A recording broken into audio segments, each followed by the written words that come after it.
আসসালামু আলাইকুম। সকলকে ইউনিভার্সিটি আওয়ার ড্রিমের পক্ষ থেকে স্বাগতম এবং পবিত্র মাহে রমজানের শুভেচ্ছা। একজন ছাত্রের রমজান মাস আমরা জানি ইবাদতের মাস। ইবাদতের পাশাপাশি কিভাবে পড়ালেখাটাকে সামঞ্জস্য করে পড়া যায় এর একটি পূর্ণাঙ্গ রুটিন আজকে তোমাদের দেখাবো। দেখো, প্রথমে হচ্ছে আমরা যে টাইমটা রাখছি সন্ধ্যা 6টা থেকে 6:30, এই টাইমটা হচ্ছে তোমার ইফতার এবং হচ্ছে নামাজের টাইম। তুমি এই টাইমটাতে ইফতার করবা এবং হচ্ছে মাগরিবের নামাজ আদায় করে নিবা। তারপর 6:30 থেকে 8টা, এই টাইমটাতে তুমি হচ্ছে ফুল বিশ্রাম নিবা। কেন ফুল ফুল বিশ্রাম নিবা? এর কারণ হচ্ছে তুমি এই টাইমটাতে চাইলেও তুমি হচ্ছে পড়তে পারবো না, বা তুমি যদি চাইলেও অন্য কোনো কাজ করতে পারবো না, কারণ তুমি সারাদিন রোজা থাকার পর দেখবা এই টাইমটাতে তোমার হচ্ছে শরীরে ক্লান্তি চলে আসে। আর ক্লান্তি চলে আসলে তুমি অন্য যাই কিছু করতে পারো, কিন্তু জীবনে তুমি পড়ালেখা করতে পারবো না। ক্লান্তি শরীর নিয়ে কখনো পড়া যায় না।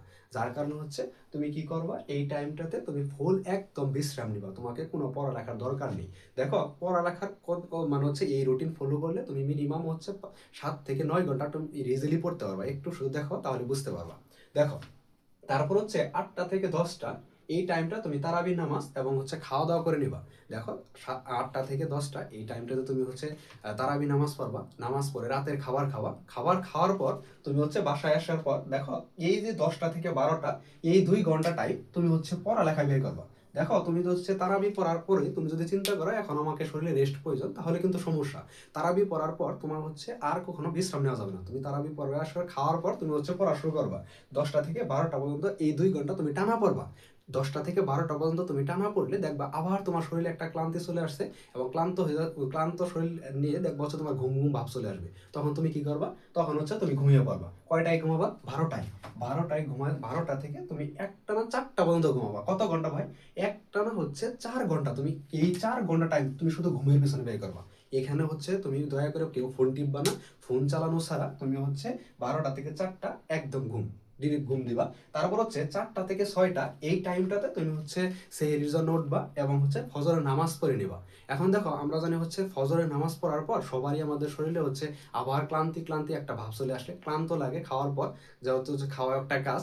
এখন এই যে হচ্ছে যখন নামাজের পর তুমি আবার একটা কাজ করবা, যেহেতু সবাই ঘুমিয়ে থাকবে, তখন তুমিও একটু ঘুমিয়ে নিবা। তখন হচ্ছে এই 6টা থেকে 8টা পর্যন্ত এই 2 ঘন্টা ঘুমাবা। কেন ঘুমিয়ে নিবা? কারণ হচ্ছে দেখো, একজন মানুষ হচ্ছে 4 ঘন্টা ঘুমাইলে আমরা জানি হচ্ছে শরীর ঠিক থাকে না। এখন দেখো, তুমি হচ্ছে কত ঘন্টা ঘুমাবা, এখানে 4 ঘন্টা ঘুমিয়ে নিছো, এবং 6টা থেকে 8টা এখানে তুমি হচ্ছে 2 ঘন্টা ঘুমাবা। তাহলে টোটাল কত ঘন্টা ঘুম হলো? 4 আর 2 হচ্ছে তুমি 6 ঘন্টা কিন্তু ঘুমিয়ে ফেলছো। তারপর দেখো, এখন যেটা তোমাদের মেইন টাইম, আবারও বলতেছি মেইন টাইম, সকাল 8টা থেকে ঘুম থেকে ওঠার পর তোমার আর কোনো কাজ নাই, একদম ডিরেক্ট এই 8টা থেকে 12টা পর্যন্ত এই টাইমটা হচ্ছে ফুল টাইম তোমার হচ্ছে পড়ালেখার টাইম। 8টা থেকে 12টা এই টাইমটা হচ্ছে তোমাকে ফুল পড়ালেখার টাইম। দেখো, এই 8টা থেকে 12টা অথবা একটা, এই টাইমটা তুমি পড়লে ইজিলি 4 থেকে 5 ঘন্টা তুমি পড়ে ফেলতে পারবা। এবং 4-5 ঘন্টা টাইম পড়া মানে হচ্ছে প্রত্যেক দিন পড়া মানে হিউজ টাইম। এইটুকু পড়তে পারলে দেখবা হচ্ছে তুমি অনেক কিছু কভার করে ফেলবা। দেখো, এই 4-5 ঘন্টা পড়বা, তারপর হচ্ছে 1টা থেকে 2টা এই টাইমটাতে কি করবা? 1টা থেকে 2টা এই টাইমটা তুমি হচ্ছে জোহরের নামাজ আদায় করবা এবং হচ্ছে আরেকটু বিশ্রাম নিবা। তারপর হচ্ছে 2টা থেকে 4টা এই টাইমটাতে তুমি এই যে এখানে যা পড়ছো, অর্থাৎ এই 4-5 ঘন্টায় তুমি যা নতুন কিছু যা শিখছো, এই জিনিসটা শুধুমাত্র তুমি এই পড়াটা এখানে এই 2 ঘন্টায় রিভাইজ দেবা। কত ঘন্টা? 4টা থেকে 2টা কত ঘন্টা? এখানে এই 2 ঘন্টায় তুমি শুধু কি কি দিবা? রিভাইজ দিবা। রিভিজ কারণ কি জানো? কারণ দেখো, তুমি হচ্ছে চাইলে বিকালে আমাদের হচ্ছে ফুল এনার্জি থাকে না, কারণ রমজান মাস ফুল এনার্জি থাকে না। তখন তুমি কি করবা? চাইলে নতুন পড়া তুমি হচ্ছে পড়া খুব কষ্ট হয়ে যাবে। যার কারণে তুমি ওই পড়াটা শুধু রিভিশন দিবা। কয় ঘন্টা? 2 ঘন্টা টাইম।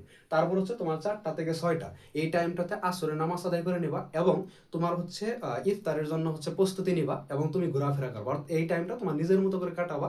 এখানে হচ্ছে খুব একটা পড়ালেখা করার দরকার নেই, আর চাইলেও তুমি পারবা না। এখন দেখো, এই রুটিনটা কেন দিলাম? এই রুটিনটা পড়ার পরে তুমি হচ্ছে টোটাল কত ঘন্টা পড়তে পারবা দেখো তো। এখন হচ্ছে এইখানে হচ্ছে 10টা থেকে 12টা 2 ঘন্টা, টোটাল কত ঘন্টা? 10টা থেকে 12টা 2 ঘন্টা, এবং এর সাথে তুমি হচ্ছে এই যে 8টা থেকে 12টা অথবা একটা, এখানে ধরলাম হচ্ছে কত ঘন্টা? 4 ঘন্টা। এখানে আমি ধরলাম হচ্ছে 4 আওয়ার। এবং দেখো তো, 2টা থেকে 4টা এখানে কত ঘন্টা? এখানে হচ্ছে আমাদের 2 আওয়ার। তাহলে হচ্ছে 2 4 6 টোটাল হচ্ছে দেখো 4 6 8 টোটাল হচ্ছে আমাদের হচ্ছে তুমি হচ্ছে এই 8 ঘন্টা। দেখো, এদিকে খেয়াল করো, তুমি হচ্ছে টোটাল এভাবে পড়লে তুমি 8 ঘন্টা পড়ে ফেলতে পারবা। এবং আমরা জানি হচ্ছে একজন ছাত্রের ভালো রেজাল্ট করার জন্য কেউ যদি নিয়মিত 5 থেকে 7 ঘন্টা পড়ে, সে অবশ্যই ভালো রেজাল্ট করবে। আবারও বলতেছি, কেউ যদি নিয়মিত 5 থেকে 7 ঘন্টা পড়ে, দেখো তুমি হচ্ছে চাইলেই আমরা আরেকটা রুটিন দিতে পারতাম। কেমন জানো, অনেকে হচ্ছে বেশি রাত জাগা পছন্দ করে, অর্থাৎ কেউ যদি 10টা থেকে 4টা পর্যন্ত, দেখো তুমি কিন্তু 10টা থেকে 4টা পর্যন্ত চাইলেই কিন্তু তুমি পড়তে পারবে না। দেখো একদিন পড়লে দেখা যাচ্ছে আগামী 7 দিন তুমি আর সেটা কন্টিনিউ করতে পারবে না, কারণ তোমার শরীরে সেটা সায় দিবে না। আবার তুমি হচ্ছে ধরো তুমি রাতে ঘুমাইলে, 10টায় ঘুমিয়ে পড়লা, তার আগে পর তুমি হচ্ছে আবার 4টায় উঠে পড়া শুরু করলা, তুমি 6টা থেকে 12টা পর্যন্ত তুমি হচ্ছে, বা 11টা পর্যন্ত, 10টা পর্যন্ত তুমি চাইলে পড়তে পারো না, কারণ তখনও তোমার শরীরে হচ্ছে ক্লান্ত ভাব থাকবে, কারণ সকালে হচ্ছে সবাই ঘুমিয়ে ঘুরে থাকে, তুমিও ঘুমিয়ে ঘুরে থাকবা। তাই হচ্ছে তুমি আগে যেমনি ছিলে এমনি থাকবা, তোমাকে আর রুটিন পরিবর্তন করার দরকার নাই, তোমার জীবন পরিবর্তন করার দরকার নাই। তুমি হচ্ছে যে কাজটা করবা শুধুমাত্র ইবাদতের পাশাপাশি তুমি এই রুটিনটা যদি ফলো করো, আগামী 1 সপ্তাহ এই রুটিনটা ফলো করলে তুমি বুঝতে পারবা তোমার উন্নতি কতটুকু। রমজান মাস অবশ্যই ইবাদত করবা, বেশি বেশি ইবাদত করবা, এবং হচ্ছে এই রুটিনটা মেনে চলার চেষ্টা করবা। ঠিক আছে, এই রুটিনটা যদি কেউ যদি হচ্ছে স্ক্রিনশট নিতে চাও, তাহলে হচ্ছে স্ক্রিনশট নিতে পারো। ঠিক আছে, সবাই হচ্ছে ভালো থাকো, সুস্থ থাকো, আল্লাহ হাফেজ।